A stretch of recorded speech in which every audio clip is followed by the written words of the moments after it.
Bila mana kita berkahwin, tujuan daripada perkahwinan ialah untuk memperjuangkan mawaddah warahmah, kasih sayang.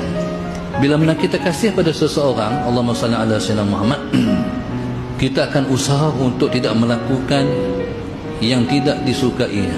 Suami dia tak buat benda yang isterinya, dia tak buat benda yang isterinya tak suka, isteri pun tak akan buat yang suaminya tak suka. Jadi paling penting itu dalam rumah tangga. Maka subhanallah, maka daripada situlah timbulnya mawaddah warahmah. Mendirikan rumah tangga kalau tak wujud mawaddah warahmah, berarti rumah tangga itu tidak akan berlangsung lama. Kebahagiaan akan hilang.